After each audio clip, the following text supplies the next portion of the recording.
सुनिए सरकार, हमको पढ़ने के लिए हिम्मत दीजिए, हमको गार्जियन नहीं पढ़ाना चाहते हैं। है मदद की दरकार। भैया दीपक भैया, सिस्टम सुधार दीजिए, अभी जब दादा देने के जब एडमिशन करवा दीजिए, सुनिए ना, बनेंगे IAS, बनेंगे DM।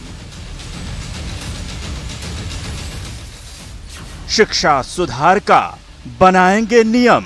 हमको पढ़ने के लिए हिम्मत दीजिए, हमको गार्जियन नहीं पढ़ाना चाहते हैं। बढ़ाऊंगा बिहार का मान, भैया दीपक भैया,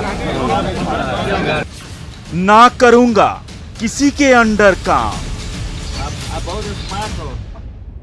सोनू की सुनो।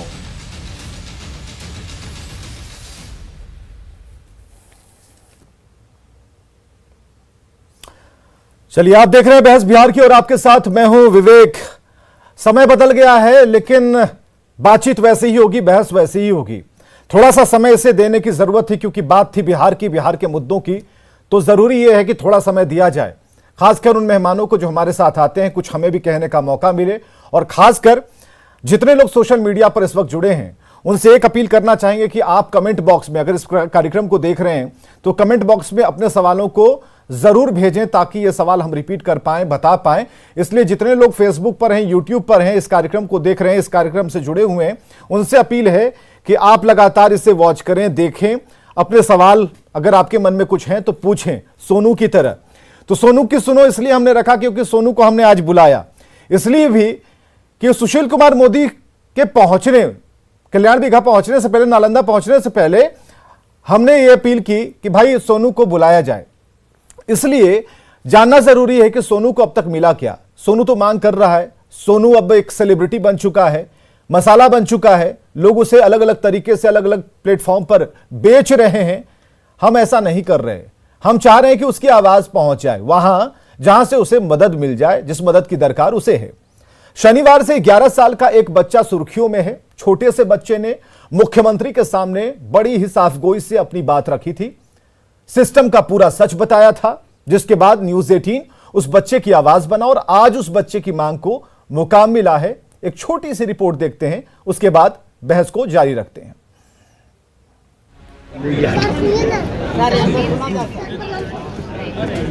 हमको पढ़ने के लिए हिम्मत दीजिए, हमको गार्जियन नहीं पढ़ाना चाहते हैं। शनिवार को अपनी पत्नी की 16वीं पुण्यतिथि पर सीएम नीतीश कुमार नालंदा के कल्याण बीघा पहुंचे थे, जहां मुख्यमंत्री ने कल्याण बीघा के लोगों से जनसंवाद किया था और उनकी समस्याएं सुनी थी। इसी कार्यक्रम में अपनी बात लेकर 11 साल का बच्चा सोनू कुमार भी पहुंचा और उस भीड़ में सोनू ने मुख्यमंत्री का ध्यान खींचा था। इस बच्चे ने सीएम नीतीश कुमार के सामने बड़ी ही साफगोई से अपनी बातें रखी थी। कोई अच्छे से स्कूल में एडमिशन करवा दे, और सरकारी स्कूल में तो हम कहते ही नहीं जाना चाहेंगे सर, क्योंकि उसमें एकदम नहीं पढ़ाई होता है। हम सर को भी हम देखें, इंग्लिश उनको नहीं पढ़ने आता है। अपनी बेबाकी की वजह से रातों रात सुर्खियों में आए सोनू को अब सहयोग मिलने लगा है। मंगलवार को राज्यसभा सांसद और बिहार के पूर्व डिप्टी सीएम सुशील कुमार मोदी सोनू के गांव नीमा कौल पहुंचे, जहां उन्होंने 11 साल के सोनू से मुलाकात की। सुशील मोदी सोनू की काबिलियत से इतने प्रभावित हैं कि उन्होंने सोनू को गमछा ओढ़ाकर और मिठाई खिलाकर आशीर्वाद दिया। सुशील मोदी सोनू को पढ़ाई लिखाई के लिए हर महीने 3000 रुपए की मदद करेंगे। बहुत जल्द नवोदय विद्यालय में सोनू का एडमिशन भी हो जाएगा।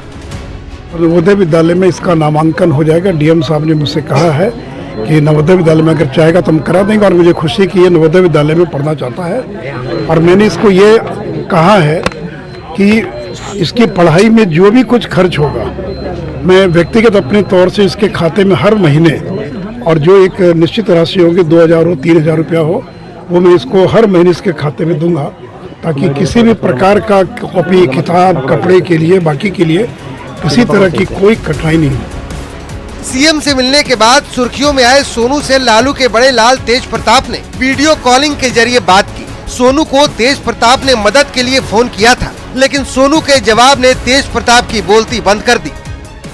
क्या डॉक्टर बनोगे कि इंजीनियर बनोगे, क्या बनना है? IAS बनना है सर। ठीक है, IAS बनना, मेरे अंडर में काम करना जब हम बिहार सरकार में आएंगे तो। ठीक है, तब तक तुम्हारा एज भी हो जाएगा। सर हम अंडर में नहीं, हम किसी के अंडर में काम नहीं करते सर। अगर हम IAS बनते हैं आपका आभार रख सकते हैं सर। शनिवार को सीएम के सामने सोनू ने अपनी बात रखी, जिसके बाद न्यूज 18 सोनू की आवाज बना और महज 4 दिनों में सोनू को उसका हक मिल गया।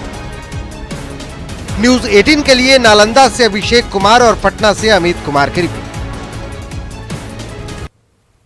चलिए, इस रिपोर्ट को देखने के बाद सोनू ने सबकी आंखें खोल दी होंगी, खासकर उन अधिकारियों की। एक से पहले जब हमारे साथ सोशल मीडिया पर सोनू को हमने जोड़ा था तो सोनू ने कहा था कि भाई सरकारी स्कूल को हमने तो हाथ जोड़ लिया, मुख्यमंत्री के सामने हमने अपनी बात कह दी, लेकिन हमारे जिले के डीएम साहब के बच्चे क्यों नहीं पढ़ते, मंत्री विधायक के बच्चे क्यों नहीं पढ़ते। सवाल तो बिल्कुल जायज था, लेकिन इस पर सबने चुप्पी साध ली। सवाल 100% का है कि आखिर मंत्री और अधिकारी के बच्चे क्यों नहीं पढ़ेंगे सरकारी स्कूल में। और हर बजट में एक बड़ा प्रावधान, बड़ी राशि का होता है कि आप स्कूल बनवाएंगे, बेंच लगवाएंगे, सुविधाएं देंगे, अच्छे शिक्षक देंगे और नई तकनीक से बच्चों को पढ़ाएंगे। अब सेंट बोरिस आपने बना दिया, सरकार अगर सुन रही है तो जरा सुने, आपने सेंट बोरिस बना दिया, बोरा बिछाकर बच्चे पढ़ रहे हैं और ठंड में, गर्मी में, हर तरफ से, हर मौसम की मार झेल रहे हैं। हमारे साथ सभी लोग मौजूद हैं। अजय यादव आरजेडी प्रवक्ता हमारे साथ हैं, अरविंद निषाद जेडीयू प्रवक्ता हैं, प्रोफेसर नवल किशोर चौधरी शिक्षाविद हमारे साथ हैं, डॉक्टर संजय कुमार वरिष्ठ पत्रकार हमारे साथ हैं और सोनू हमारे साथ मौजूद है। सोनू, बहुत बहुत स्वागत है आपका। ये दूसरी बार है सोनू, ये दूसरी बार है जब हम आपसे बात कर रहे हैं, जरूरी हो गया है भाई। कैसे हैं आप?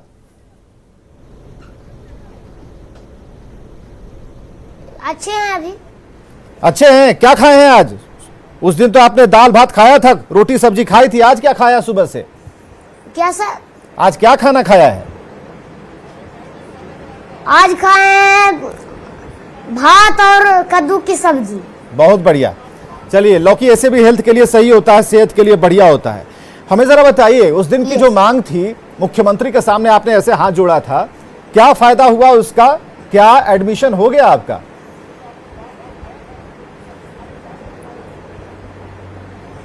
सर अभी माननीय पूर्व उप मुख्यमंत्री आए हैं। हाँ। और अब देखते हैं कि वो बोले हैं कि नवोदय में, लेकिन हमको तो कहना है कि हम जो है सैनिक स्कूल में पढ़ना हम चाहते हैं। हाँ, तो सैनिक स्कूल में आपसे पूछा उन्होंने, उसी समय आप कह देते, पूर्व डिप्टी सीएम को कह देते कि भाई हमें सैनिक स्कूल में पढ़ना हमारी बहुत इच्छा है। क्या सर? आप पहले ही उन्हें बता देते नवोदय में नहीं पढ़ेंगे, सैनिक स्कूल में पढ़ेंगे, इसके लिए व्यवस्था कर दीजिए। यस सर, मैं वहाँ पर नहीं बोल पाया क्योंकि मैंने थोड़ा सा वहाँ पर जैसा अच्छी हो गया था, नर्वस हो गया था, इसलिए क्योंकि उतना लोग थे और उसमें भी उनसे कभी मिले नहीं थे। तब तो आपने कहा था कि मुख्यमंत्री से लेकिन सर हम एक बात उनसे बोलना चाहते। तब तो आपने कहा था कि मुख्यमंत्री को देखकर डर नहीं लगता, उनके बॉडीगार्ड को देखकर मैं थोड़ा सा सहम जाता हूं।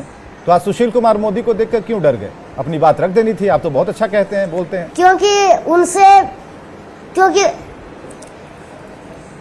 क्योंकि उनसे एक बार मिले हुए थे सर, माननीय मुख्यमंत्री जी से। हाँ। शुरू बार हरनौत गए थे तो डर लगा था, पूरा करने थे। और यहाँ पर अभी शुरू बार थे माननीय सुशील कुमार मोदी जी। और अगर उनको से नहीं होता है मैंने तो नवोदय में ही सही है। तो मुख्यमंत्री से मगही में बात हो लो कि हिंदी में बोलो कि मुख्यमंत्री जी हिंदी में बात कर रहे थे कि मगही में बात हो लो? तो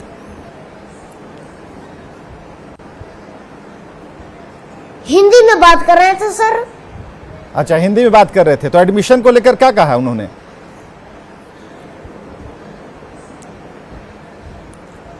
एडमिशन देने का मैंने बोले डीडीसी साहब को कि इसका एडमिशन करवा दीजिएगा। मंगल को वो डीडीसी साहब हमारे सरथा पंचायत के मुखिया जी, माननीय मुखिया जी के साथ बुलाए थे, लेकिन जा नहीं पाए क्योंकि इस डीडीसी साहब ने थोड़ा टाइम चेंज कर दिया था। अपनी बात आपने रख दी। आपने उस दिन सिस्टम में बदलाव की बात की थी, कैसे सिस्टम सुधरेगा जरा बताइएगा। आप तो आईएएस बनेंगे, तो कैसे सिस्टम सुधरेगा, जरा बताइए। क्या सर? फॉर्मूला बताइए हमें भी, सिस्टम कितना- कैसे सुधार क्या सकते हैं। सर?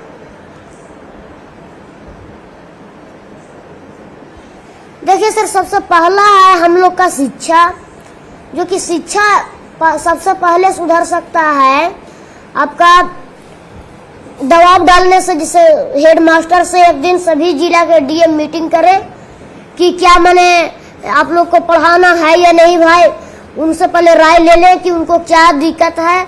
उसके बाद उन लोगों को एक सलाह दे कि हर स्कूल में 90% से कम नहीं आना चाहिए। किसी भी सरकारी स्कूल का बच्चा को 90% से कम अगर आता है तो उनको फाइन भरना पड़ेगा, और उससे कम आता है तो जो उनके सब्जेक्ट हैं, जिस सब्जेक्ट में उनको कम आया उनको थोड़ा सा दंड, उनको ज्यादा जो है अति फाइन भरना पड़ेगा। इस प्रकार से दबाव के कारण थोड़ा सा हम लोग का माने शिक्षा ऊंच होगा।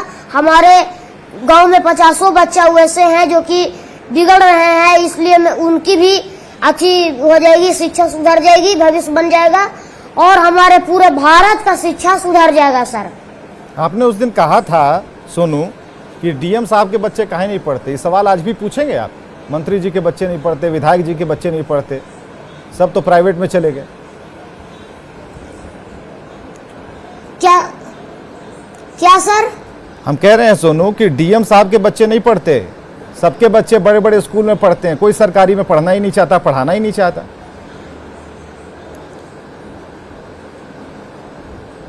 ओ ये सर, हाँ ये बात हम बोले थे कि जो है कितनों भी अगर पढ़ल रहेंगे सर तो वो जो है मैंने पढ़ाना नहीं जानेंगे, क्योंकि वो लोग सरकारी स्कूल में शिक्षक इसीलिए ड्यूटी पर आते हैं कि उनको आराम से बैठने के लिए मिलेगा, और कुछ के लिए सरकारी स्कूल में ज्वाइन नहीं होते हैं। आप डीएम बनेंगे, क्या बदल देंगे? आपके डीएम बनने से क्या हो जाएगा? आपने तो कहा था कि मुख्यमंत्री जी हमें 10 दिन का डीएम बना दीजिए, 10 दिन के लिए, 10 दिन के लिए बना दिया जाए डीएम, क्या कर दीजिएगा आप? सर देखिए, अगर मैं डीएम बनता हूं तो मैं सबसे पहले तो अपने प्रखंड में, चाहे किसी के भी प्रखंड में जा करके मैं सब जितना भी वहां पर हेड मास्टर हैं, सबसे पहले मैं उनकी मीटिंग लगाऊंगा, बोलूंगा भाई क्या परेशानी है बताइए आप लोग, और कोई परेशानी है तो बिना डरे हुए हमसे बोलिए, हम अभी आपको कुछ नहीं करेंगे। अगर कोई चीज गलत हो रहा है तो बोलिए, हम उसको सुधारते हैं, और उनको हम चेतावनी हम दे देंगे कि भाई आप लोग अच्छी कर लीजिए। हर महीना एक टेस्ट होगा जिसमें कि हर रूटीन सब चीज बना हुआ रहना चाहिए प्राइवेट स्कूल की तरह। अगर उस रूटीन नहीं बना हुआ रहा, एक भी बच्चा का 90% से कम आया तो जान लीजिएगा इसके जिम्मेदार खुद टीचर होंगे। और मैं जनता से ये अपील करूंगा कि अगर ये सब काम होता है तो कृपया अपने बच्चों को सरकारी स्कूल में ही भेजें, क्योंकि हमारे बिहार सरकार से माननीय श्री नीतीश कुमार जी जो हैं वो सारा रूल रेगुलेशन सभी चीज वो लागू कर दिए हैं। नीचे का अफसरों का बस केवल देरी है, उनसे थोड़ा सा दिक्कत है, करप्ट वो लोग हो चुके हैं। और मुख्यमंत्री, उन्हें कोई भी दिक्कत नहीं है, उन्हें मैं कोई दोष नहीं ठहराऊंगा, नीचे का अफसर दिक्कत कर रहे हैं। तो सोनू, नेता बन आप बहुत अच्छा बोल रहे हैं, तो लोगों ने ये कहा कि एक सवाल पूछिए, क्योंकि हमारे सामने जो चल रहा है सोशल मीडिया पर सवालों की बौछार हो रही है, तो आपसे लोग जानना चाह रहे हैं कि आप अच्छा बोलते हैं, एकदम नेताजी टाइप बोलते हैं, तो वो नेता क्यों नहीं बन जाते हैं, डीएम क्यों बनना चाहते हैं? देखिए सर, हम जितना काम डीएम बन करके करेंगे उतना काम हम नेता बनकर नहीं कर सकते। अगर मान लिया जाए को मुख्यमंत्री बनावेगा तो हमको घेरा में रहना पड़ेगा, हम उतना लोग से मिल नहीं पाएंगे, हमको 38 जिला के देखना पड़ेगा। अगर हम डीएम बनेंगे तो एक के जिला के सुधारेंगे तो दूसरा जिला के लोग भी हमसे सीख करके सुधारेंगे सर। और डीएम बनेंगे तो मुख्यमंत्री बनेंगे तो क्या होगा, 38 जिला में जाइए तो प्रखंड में हम नहीं जा सकते, पूरा निजी लोग से हम बात नहीं कर सकते। कितने बेचारा को तो समाचार भी नहीं मिलेगा कि वो हम आए कि नहीं आए, बेचारा गरीब मजदूर काम करते रह जाएंगे, उनकी परेशानी रहेगी लेकिन कुछ हो नहीं पाएगी। इसलिए डीएम बनेंगे तो हम अपने जिला के जितना भी परेशानी है सबको मैं देख सकता हूँ। चलिए, इसलिए डीएम बनना चाहते हैं। लेकिन नीतीश कुमार का भाषण तो आप सुनते हैं प्रधानमंत्री नरेंद्र मोदी जी का तो भाषण आप सुनते हैं और आपके अंदाज में और आप हाथ Yes, जिस sir. तरीके से बोलते बोलते एक्सप्रेशन देते हैं, लगता है Yes, कि sir. नेता बोल रहा है। Yes sir. देखिए सर, हम इसलिए उनके भाषण सुनते हैं कि ताकि हमारा बोली का जो हैबिट है वो उनकी तरह हो जाए, ताकि हमें जैसे मैंने बोलने का अधिकार हमको पास आ जाए। जिस मैंने कहीं भी जाएंगे तो बोली पर रहता है, लेकिन हम राजनीति में तो कतई नहीं आएंगे सर। क्यों नहीं आइएगा? क्यों राजनीति में क्यों नहीं?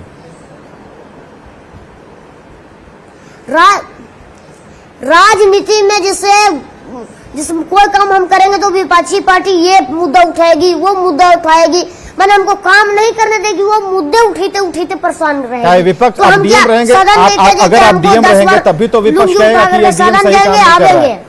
विपक्ष तो तभी पूछेगा ये डीएम सही काम नहीं कर रहा, जिले का विकास नहीं कर रहा है। लेकिन सर डीएम बनेंगे तो हम अपने जिला के ना 38 जिला के हम भागीदार नहीं ना रहेंगे।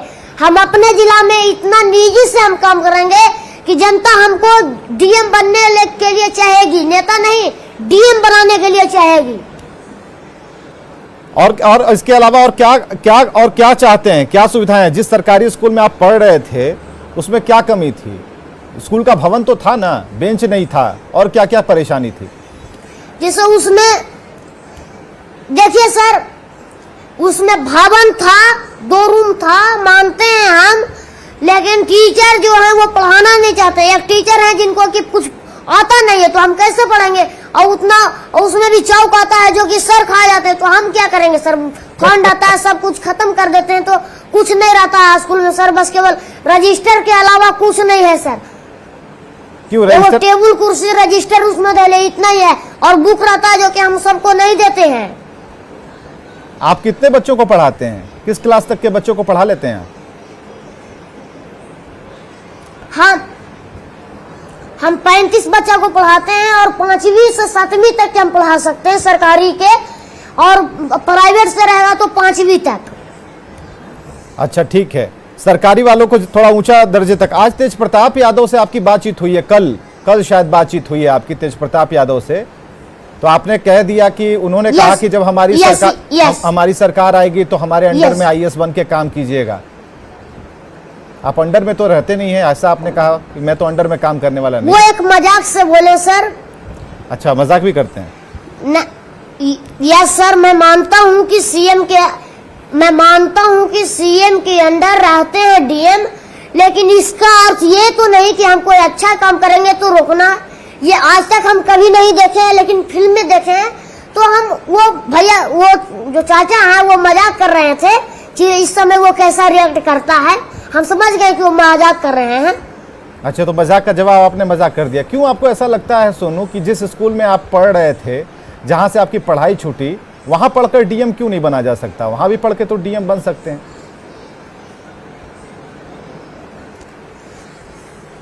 नहीं सर, वहां अगर हमको बेस मजबूत नहीं होगा तो हम आगे चलते चलते हमारा सीढ़ी टूट ना जाएगा, तो हम गिर जाएंगे नीचे, आगे चढ़ ही नहीं पाएंगे। ये तरीके की बात आपने की, बहुत अच्छी बात आपने कही है कि बेस मजबूत होना बहुत ज़रूरी है। तो ज़रा अपनी जो शिक्षा नीति, आप डीएम तो आपको बनाया गया, आपने मांग भी कर दी कि 10 दिन का डीएम बनाया जाए, तो आपकी जो शिक्षा नीति है अपने तरीके की है, और आप जिस तरीके से अपने आप को आपने इसे कैटेगरी में बांटा है, ये बात मुख्यमंत्री तक भी पहुँच रही है, क्योंकि आपको सभी लोग देख रहे हैं, हर मीडियम पर देख रहे हैं। तो हम चाहेंगे कि मुख्यमंत्री तक, क्या सुशील कुमार मोदी आए थे तो उन्हें आपने बताया था ये चीज़ बताई थी आपने कि देखिए सुधार करना ज़रूरी है, मास्टर साहब को सुधारना ज़रूरी है, वैकेंसियाँ निकाल रहे हैं उसमें सुधार ज़रूरी है, शिक्षक नहीं है, 2 ही कमरे में 8-8 10-10 क्लासेस चल रही हैं, तो ये सब सारी चीज़ें सुशील मोदी को बताई थी आपने? क्या पूछा उन्होंने आपसे? यस सर, ये सब मैं उनको बताया था, और वो कुछ जानते भी थे। वो उन्होंने स्कूल जाने के लिए बोला तो मैंने वो घर गए और घर से मैंने आए, उनके पास उतना समय नहीं था, इसके लिए मैं माफी चाहता हूँ, उनके तरफ से मैं माफी चाहता हूँ। लेकिन वो जो भी आए हमको कम से कम आश्वासन दिए हैं, तो हमको थोड़ा सा स्थिर है, क्योंकि कम से कम एक आदमी तो हमको जो है सहयोग करने के लिए 1-2 आदमी तो आगे बढ़े न सर। कौन कौन बढ़ा आपकी मदद को आगे? जैसे तेज प्रताप चाचा हुए, सुशील कुमार मोदी दादा हुए, ये सब मैंने बढ़े हैं आगे। सुशील कुमार मोदी और मुख्यमंत्री जी ने आश्वासन दिया था, आप तो डीडीसी से मिल नहीं पाए, अधिकारी से मिल नहीं पाए, आपने कहा कि समय ही नहीं है।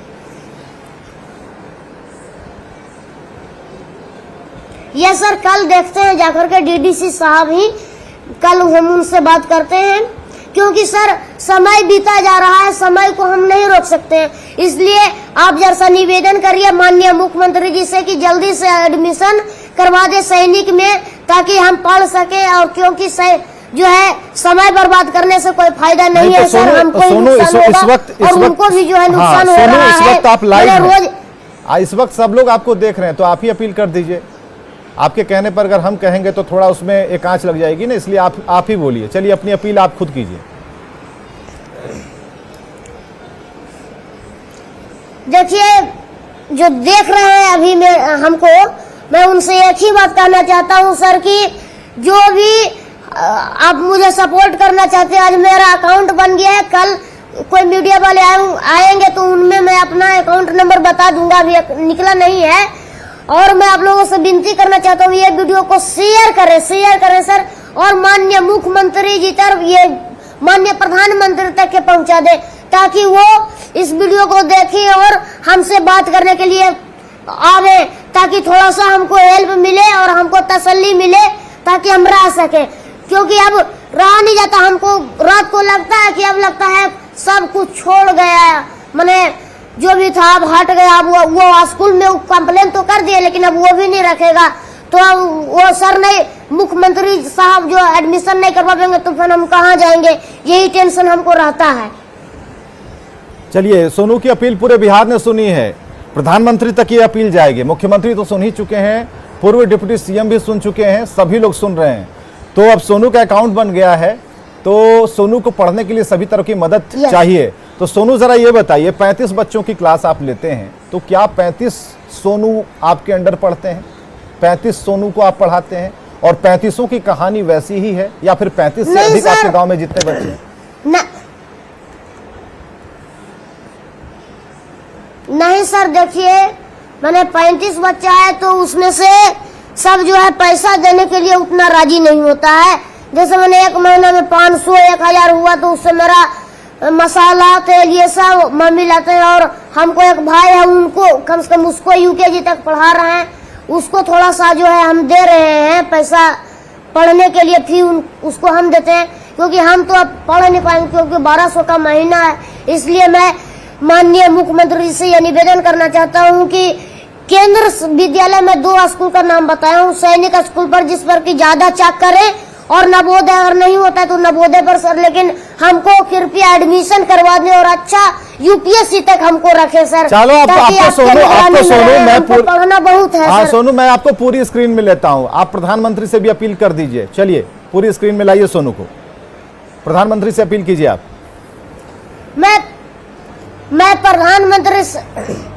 प्रधानमंत्री से अपील यह करना चाहता हूं कि अगर वो इस वीडियो को देख रहे हैं तो सर कृपया आप एक बार फोन करिए सर, और ये आश्वासन दीजिए कि आपके एडमिशन की जिम्मेदारी मेरी, क्योंकि सर मुझे अब विश्वास नहीं हो रहा है, क्योंकि डीडीसी साहब जो है डेट चेंज कर दिया, अब उसको थोड़ा सा घबराहट हो रही है कि हो सकता है एडमिशन अब नहीं हो पाए।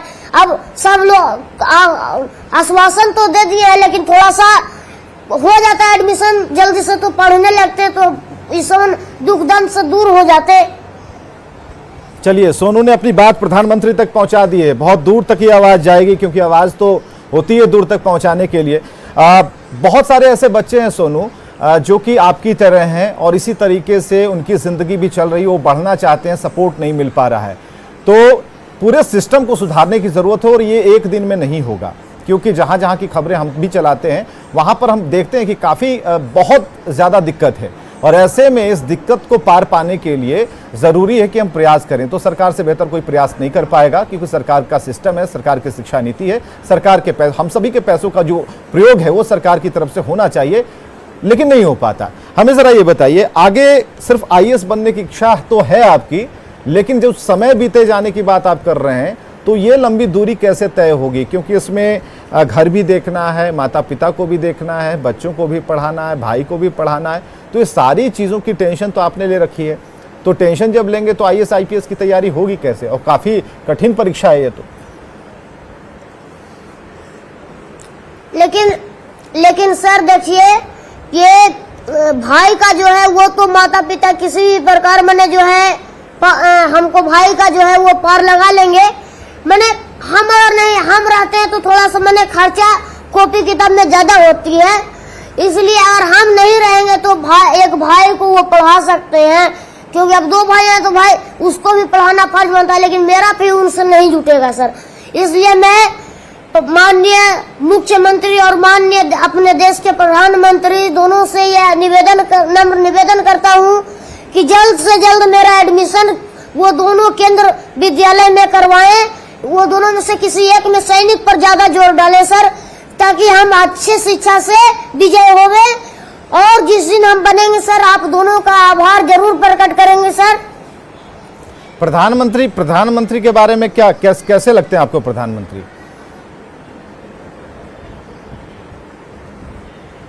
प्रधानमंत्री तो बहुत अच्छे लगते हैं और स्वभाव के भी वो अच्छे हैं, और जो है हम उनके बारे में अभी तक ज्यादा कुछ जानते नहीं, लेकिन ये जानते हैं कि वो काम बहुत अच्छा किए हैं। जितना भी रूल रेगुलेशन किए हैं, लाए हैं, बनाए हैं, सभी से हम लोग को बहुत फायदा है।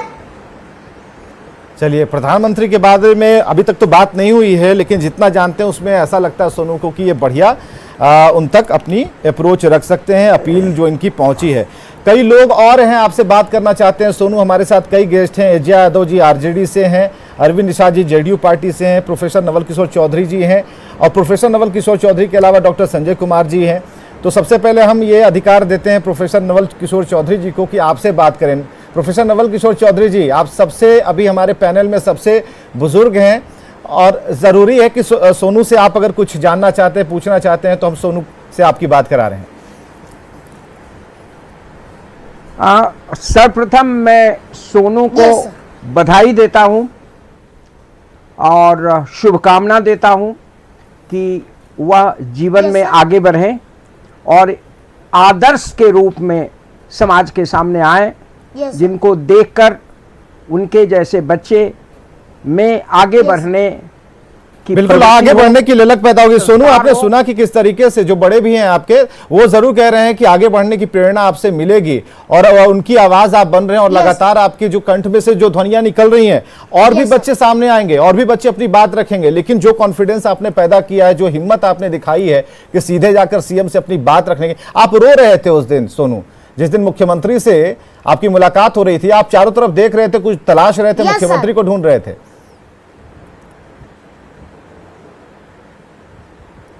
यस सर, हम जो अभी बोले कि आगे बढ़ना, उनको मैं धन्यवाद देना चाहता हूं। और जिस समय मैं करने का कारण एक ही है सर कि उस समय मैं इमोशनल था, और उनको बॉडीगार्ड सब जो थे उनसे थोड़ा बहुत डर लग रहा था। तो डर के आगे तो जीत होती है ना, तो आपके आंसू क्यों निकल गए? आगे जाकर के तो आपको DM बनना है, आप तो अभी से ही व्यवस्थाओं को देख रहे हैं, प्रशासनिक अधिकारियों को देख पा रहे हैं। ये उस समय खुशी के आंसू थे सर, वो जो है रो नहीं रहे थे, वो खुशी के आंसू थे कि आज हम माननीय मुख्यमंत्री जी आज हमारे आवाज सुन ही लिए। उसके बाद मुख्यमंत्री जी तक अपनी बात पहुंचाने की आपने कोशिश की कि देखिए अभी तक मुलाकात नहीं हो पाई है, टाइम बदलता जा रहा है, समय निकलता जा रहा है, आपने अप्रोच करने की कोशिश की, या फिर सुशील कुमार मोदी जी जब पहुंचे थे उन्हें बताइए आपने ये बात?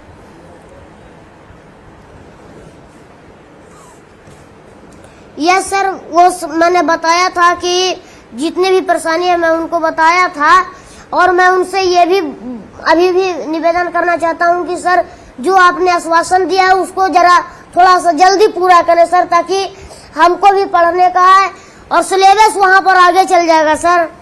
चलिए, सिलेबस आगे चला जाएगा, सोनू की इस बात की फिक्र है। डॉक्टर संजय कुमार वरिष्ठ पत्रकार हमारे साथ हैं। डॉक्टर संजय कुमार जी, माफ कीजिएगा कि आज सोनू को ज्यादा सुनना है हम सभी को, क्योंकि हम सभी बड़े हैं सोनू से, और जो सबसे बड़े हैं उन्होंने उसे शुभकामनाएं दे दी हैं।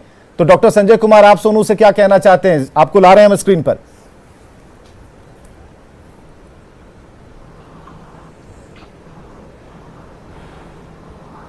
सोनू को सब मेरी शुभकामना है कि वह जीवन में एक अच्छा इंसान बने। आईएएस बनना, आईपीएस बनना, उस परीक्षा को क्वालिफाई करना नहीं करना उससे ज्यादा महत्व रखता है कि वह एक अच्छा इंसान बने। और दूसरी चीज कि सोनू ने जो शिक्षा के महत्व को समझा कि शिक्षा ही वह ताकत है जो हमें जीवन के हर उस ऊंचाई तक ले जा सकता है जहां से हम समाज की बेहतरी के बारे में सोच सकते हैं। वैसे बहुत सारे सोनू जो जीवन की इस झंझावात में कहीं ना कहीं फंसे हुए हैं, वहां पर अगर सोनू एक सिंबॉलिक के तौर पर, एक प्रतीकात्मक तौर पर अगर आता है तो एक न केवल आशा की किरण बल्कि एक साहस और एक हौसला वो पैदा करेगा। वैसे ग्रामीण परिवेश के बच्चों के बीच में जो बच्चे प्रतिभा रहते हुए भी साधन के अभाव में बीच में दम तोड़ देते हैं, इसलिए सोनू को हमारी ये शुभकामना है। और एक मेरा ये भी है, सलाह भी है कि सोनू जीवन में क्या बनेंगे उससे ज़्यादा इस पर ध्यान केंद्रित करे कि वह एक अच्छा इंसान बने। अगर अच्छा इंसान बन जाएंगे तो फिर वो सारी चीज़ें उनके अंदर में आ जाएगी। ठीक है, सामाजिक जिम्मेवारियां मिलेगी उनको। अगर वो कोई कंपटीशन है, जिस कंपटीशन को क्वालिफाई करने के बाद चाहे वो जिला लेवल की जिम्मेवारी मिले, राज्य लेवल की जिम्मेवारी मिले, देश लेवल की जिम्मेवारी मिले, उस पर तो वो बेहतर करेंगे ही।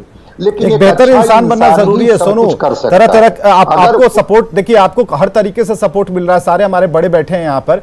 लेकिन आपको नीतीश जी के पार्टी, नीतीश जी तो कह कर चले गए आश्वासन देकर, और मुलाकात हो नहीं रही है अधिकारियों की। तो हमारे साथ उन्हीं की पार्टी के प्रवक्ता बैठे हैं अरविंद निषाद जी। तो अरविंद निषाद जी को आपकी अपील तो सुनाई दी होगी। अरविंद निषाद जी देखिए, अब टाइम नहीं दे रहे हैं अधिकारी लोग मिलने के लिए, सोनू परेशान है, हल निकालिए इनका।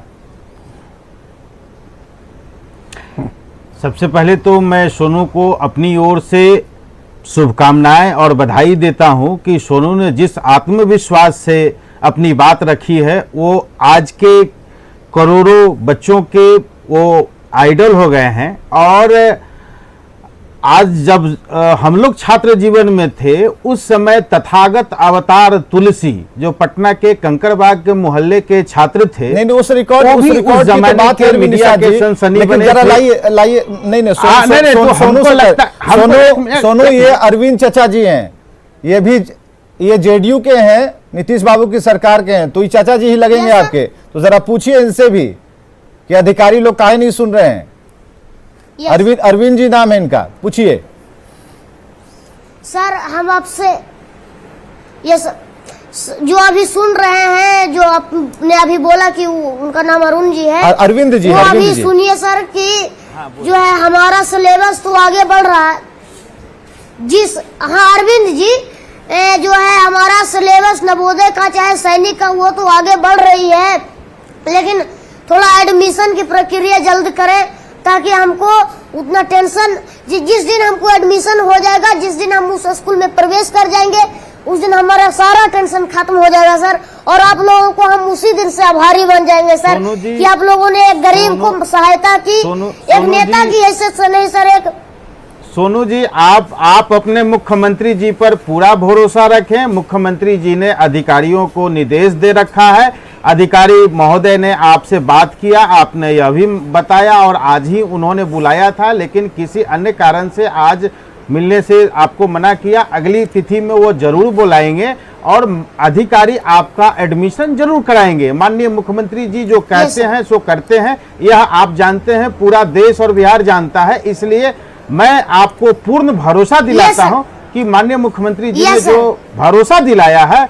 आश्वासन दिया है, बेहतर शिक्षा के रखना होगा, भरोसा तो रखना होगा सोनू। बिहार के मुख्यमंत्री बढ़िया सोचते हैं, बढ़िया तरीके से सरकार चला रहे हैं, अच्छा करेंगे, मेरी यह शुभकामना है। लेकिन एजे यादव जी भी हमारे साथ हैं, तेज प्रताप यादव जी जिस पार्टी के विधायक हैं, लालू प्रसाद के बड़े से पुत्र हैं, एजे यादव जी भी हमारे साथ है, जरा उनको भी बताइए।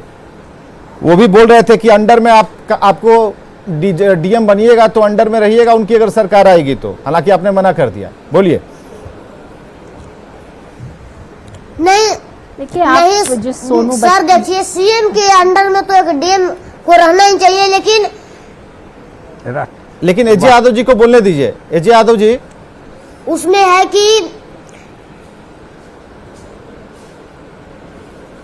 एजे यादव जी आप अपनी बात रखिए, सोनू से बात कीजिए आप। सबसे पहले तो मैं सोनू को शुभकामना देती हूँ, बधाई देती हूँ। और सोनू आप बहुत इंटेलिजेंट बच्चे हैं, जीनियस बच्चे हैं और आप फोकस्ड बच्चे। इतनी कम उम्र के बच्चे इंटेलिजेंट और जीनियस तो होते ही हैं, लेकिन आपके जैसे फोकस्ड बहुत कम लोग होते हैं। आपको क्या बनना है, क्या सुधार लाना है समाज में, आप बहुत कॉन्फिडेंटली बोलते हैं। आज आप खुल करके स्कूल के बारे में जिस तरह स्कूल की कमियों को गिनाएं, आप सिर्फ अपना ही भविष्य को नहीं सुधार रहे हैं, आप मुख्यमंत्री को ये संवाद दे चुके हैं कि बिहार के जो स्कूल हैं उसमें ये सारी कमियां हैं और सुधार लाना जरूरी है। मुख्यमंत्री जी की आंखें जरूर खुलेगी आपकी बातों को सुन करके और वो स्कूल में जरूर सुधार लाएंगे। चलिए, बहुत बड़ा मुद्दा है। प्रोफेसर नवल किशोर चौधरी पर सीधे आते हैं। प्रोफेसर साहब, स्कूलों की स्थिति पर बात होते होते रह गई थी, ये दूसरी डिबेट है इस पर, और कई डिबेट इसके पहले हो चुकी है। सवाल इस बात को लेकर है कि जिन 35 बच्चों को सोनू पढ़ाता है, क्या वो सभी सोनू हैं? पूरे बिहार में कितने सोनू पेड़ के नीचे पढ़ रहे होंगे? सवाल इस बात को लेकर है। सोनू ने अगर सवाल खड़ा किया है उन स्कूलों की व्यवस्था पर और सरकारी तंत्र पर, तो यह सवाल है, क्योंकि दिल से निकली हुई बात कभी गलत नहीं होती। क्या कहना है आपका?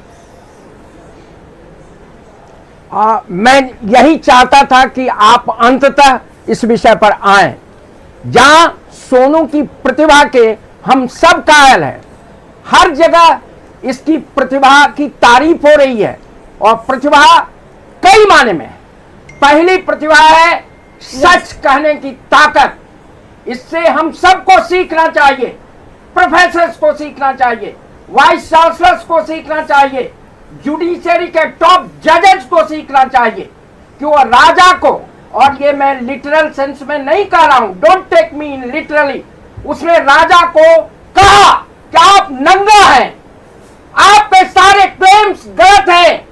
सच कहने की यह ताकत सुकरात में थी और यह ताकत मैं इसमें देख रहा हूं। नंबर 1, आज सरकार की बात छोड़ दीजिए, मुख्यमंत्री तो बहुत बड़े होते हैं, बहुत सम्मानित पद है। सुशील जी बहुत प्रतिष्ठित व्यक्ति हैं, साधन संपन्न हैं। आज मैं बिहार इंडस्ट्रीज एसोसिएशन में था, एक नहीं मेरे जैसे व्यक्ति भी इनकी शिक्षा का खर्च उठाने के लिए तैयार है। लेकिन सवाल सिर्फ एक सोनू का नहीं है। सोनू को नवोदय में नाम लिखाना या सैनिक स्कूल में लिखाना ही सवाल नहीं है। आज बिहार सरकार चाहे तो इनको हैरो में, जहां जवाहरलाल नेहरू पढ़ते थे, वहां भेजकर पढ़ा सकती है। लेकिन यह समस्या का निदान नहीं है। सवाल यह है कि सोनू आज जिस स्कूल में है, जहां सोनू जैसे हजारों लाखों करोड़ों लोग पढ़ रहे हैं, उनका क्या होगा? सच यह है जो सोनू ने कहा, शिक्षक नहीं है, जो शिक्षक है वो पढ़ा नहीं सकते। प्रशासन ध्वस्त है, शिक्षा ध्वस्त है। विवेक जी, हम लोगों को भी अवसर दीजिए। विवेक जी, रुकिए पहले बात सुनिए। विवेक जी, आज पॉलिटिकल पार्टी सुनेंगे। अरविंद जी, आज थम जाइए। अरविंद जी जरा थमिए, जो बोल रहे हैं जरा सुनिए। नहीं, थमने का सवाल नहीं है। विवेक जी, क्यों नहीं थमिएगा? नहीं, आप कह रहे हैं क्यों नहीं थमिएगा? ये सवाल है भाई। एक लड़का हाथ जोड़कर विनती कर रहा है, एक लड़का हाथ जोड़ रहा है, 11 साल का लड़का मुख्यमंत्री के सामने, मुख्यमंत्री से मिलने के लिए रोता है, मुख्यमंत्री को तलाशता। आप कह रहे हैं कि आज बोलने के लिए मौका, क्या बोलने के लिए सरकार के पास? पोल पट्टी खुल गई है भाई, शिक्षा तंत्र की पोल पट्टी खुल गई, और क्या बोलने के लिए?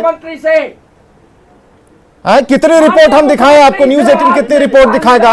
रिपोर्ट दिखा के सबके सीडी बनवा के घर पहुंचा दें हम। आप ये भी रिपोर्ट दिखाइए। विवेक ये बीच में बोलना मर्यादा के खिलाफ है और ये रोकिए। आवाज बंद नहीं की जा सकती है। सोनू की आवाज जिस तरह से बंद नहीं की जा सकती, उसी तरह आवाज बंद नहीं करनी चाहिए। सवाल लाखों करोड़ों सोनू का है जो सरकारी स्कूल में पढ़ते हैं और उन्हें शिक्षा नहीं मिलती है। नहीं मिलती है, बिल्कुल सही है। अगर होता तो ये सवाल नहीं होता। क्यों नहीं पढ़ते? पहले ही सवाल तो है। सोनू के सवाल का जवाब दीजिए। आपके घर के बच्चे कहां पढ़ते हैं? मंत्री विधायक के बच्चे कहां पढ़ते हैं? बताइए, किस सरकारी स्कूल में पढ़ते हैं? सीएम के बच्चे वहां पढ़ते हैं, शिक्षा मंत्री के बच्चे पढ़ते हैं सरकारी अब ये स्कूल चुप में, रहेंगे? शिक्षा सचिव के बच्चे पढ़ते हैं, हमारे मंत्रियों में मेरे के बच्चे क्यों नहीं सरकारी नवल स्कूल बाबू में चुप पढ़ते हैं? रहेंगे तब तो मैं और उत्तर मुझे दे खत्म पाऊंगा। करने दिया पहले जाए तो उनको आप आप बोलेंगे। शांत करिए क्यों ना। नहीं? अच्छा, सरकारी सोनू कुछ कहना चाह रहा है। रुकिए रुकिए, सोनू जरा रुकिए। विवेक जैसे डिबेट हाँ, नहीं सोनू होता कुछ है। कहना चाह रहा है। एक मिनट सुन लेते हैं। शांत आज रहिए। सोनू को हमने विशेष तौर पर बुलाया। सोनू बताइए अपनी बात। मैं ये कहना चाहता हूँ सर कि जैसे बड़े बड़े अधिकारी, मंत्रियों, एसपी, दरोगा साहब के बेटे सब कहाँ पढ़ते हैं? सब जो है प्राइवेट में पढ़ते हैं, अच्छे अच्छे बड़े बड़े स्कूल में पढ़ते हैं, और हम लोग गरीब एक सरकारी में भी पढ़ते हैं तो उसमें भी संतुष्ट नहीं है, क्योंकि उसमें भी पढ़ाई नहीं होती है। और मैं आप लोगों से हाथ जोड़कर निवेदन करता हूँ कि ये जो नवोदय चाहे सैनिक है, इस दोनों में से सैनिक पर ज्यादा जोर डाल करके उसमें एडमिशन जरूर करवाएं सर। और मैं आप ही लोग से, आप बोलते हैं ना कि मंत्रियों के बेटा सरकारी में पढ़ते हैं, अरे भाई वो भी सरकारी में नहीं प्राइवेट में पढ़ते हैं। और बताइए दीपक सर जो हमारे स्कूल में है, उनको पढ़ने तो आता नहीं है, वो पास कैसे हुए आखिरकार? पास आखिरकार हुए कैसे, ये बताइए तो। इनकी रिपोर्ट हमको चाहिए कि वो पास आखिरकार। चलिए बताइए अरविंद निषाद जी, कौन इंटरव्यू में वो पास? अरविंद निषाद जी जरा बताइए, आपको बोलने का मन था ना। चलिए सोनू पूछ रहा है, इनके जो टीचर जिससे सोनू असंतुष्ट है, उन्होंने कैसे परीक्षा, कौन सी परीक्षा पास की जो अंग्रेजी के टीचर बन गए जब उन्हें अंग्रेजी पढ़नी नहीं आती है? अब बताइए सोनू का सवाल और आपका जवाब। विवेक जी, क्या हालात थे आज से 17 वर्ष? मत नहीं एकदम नहीं, आग्रह है, कोई 17 नहीं। सोनू की उम्र 11 साल है। मेरा आग्रह, सोनू की उम्र 11 साल है। सोनू की उम्र 11 साल है। मैं ये कह रहा हूँ सोनू की उम्र 11 साल है। बिल्कुल मत बोलिए, कोई 15 साल 17 साल की बात मत कीजिए। नहीं ये नहीं चलेगा। तो बिल्डिंग नहीं। अरे भाई आपने क्या किया? अरे आपने क्या किया, आप ये बताइए ना। सरकार ने ठीक किया है। अरे 11 साल उम्र है भाई, 3 साल के बाद ही, 4 साल के बाद सोनू ने पढ़ाई शुरू की। क्या किया आपने? मैं वो भी बता रहा हूँ। अरे चुप तो रहिए। अरे आप विवेक जी आप चुप तो रहिए, मैं बता रहा हूँ। सारे अनुपात को हमने ठीक किया है। हम जो बच्चियां स्कूल नहीं जाती थी, बच्चे और बच्चियां का जो अनुपात बहुत खाई था, उस खाई को सोनू को नहीं पढ़ा पाए। महाराज क्या बात कर रहे हैं? अरे सोनू को नहीं पढ़ा पाए, शांत हो जाइए। मैं अब इनके प्रश्न, साइकिल, पोशाक, प्रश्न पर मैं आ रहा हूं। मैं सोनू के सुनिए ना, अरे सुनिए, मैं सोनू के प्रश्न पे मैं आ रहा हूं। विवेक जी सुनिए सोनू के प्रश्न के। सोनू आज जिस आत्मविश्वास के साथ बोल रहे हैं, वो अभी भी सरकारी विद्यालय में जो इनका शिक्षण कार्य हुआ है, इनकी पढ़ाई हुई है, उसी स्कूल के बदौलत ये इतने आत्मविश्वास के साथ आज हमारे और आपके बीच ये बात कर रहे हैं। उसी सोनू इसका जवाब दीजिए। सोनू क्या उस विद्यालय पर? हाँ मैं बता रहा हूँ। हाँ नहीं सुनिए सोनू को कहना चाह रहा भाई। हाँ मैं अब सोनू बोलिए। आप सुनिए तो उसका 1 मिनट रुक जाइए। विद्यालय के शिक्षण कार्य से ये 5वीं क्लास के बच्चों को पढ़ा भी रहे हैं। अब इनकी निजी इच्छा है, रुक जाइए 1 मिनट, सैनिक स्कूल या नवोदय विद्यालय में पढ़े, लेकिन माननीय उप मुख्यमंत्री लाइए स्क्रीन पर लाइए सोनू को, लाइए अरविंद निषाद जी के साथ। राज्य सरकार 1 मिनट आप रुकिए। हाँ बोलिए सोनू। पहले 1 मिनट आप रुकिए। बताइए, आपका कहना यह है कि हम सरकारी स्कूल के बदौलत यहाँ पर नहीं पहुंचे, हम मोबाइल के बदौलत पहुंचे हैं यहाँ पर। उनसे जानकारी लेते लेते हम यहाँ पर पहुंचे, और हमारे देश के प्रधानमंत्री का जो चैनल है, उनसे हम सीखते सीखते यहाँ पर पहुंचे हैं सर। और जो सरकारी में जब हमको पढ़ाई होता तो हमको नहीं चाहिए था सैनिक और नवोदय, ये जान लीजिए। अगर उसमें पढ़ाई होता तो हम उसमें कोई चीज अगर आज तक सीखे हैं तो बता दीजिए। चलिए हो गया। अब आप अगर बोलना है तो एक आदमी बोलिए, दूसरा। चलिए सोनू, बहुत बहुत शुक्रिया आपका आने के लिए, अपनी बात को रखने के लिए। सरकार ने आपकी बात सुनी और जो शिक्षाविद हैं उन्होंने अपनी बात राय रखी, और इस सिस्टम पर तब तक सवाल खड़े होते रहेंगे जब सोनू की आवाज जब तक बुलंद रहेगी। हम चाहते हैं सोनू कि आप IAS अधिकारी जरूर बनिए, DM बनिए, अपने जिले का विकास कीजिए, और अगर ऐसा रहा तो बहुत ही अच्छा होगा, बाकी लोगों को प्रेरणा मिलेगी। बाकी पूरे पैनल का बहुत बहुत शुक्रिया। थोड़ा समय आज कम जरूर दे पाए क्योंकि सोनू की बहुत सारी बातें हम सभी को सुननी थी। खबरें लगातार जारी हैं।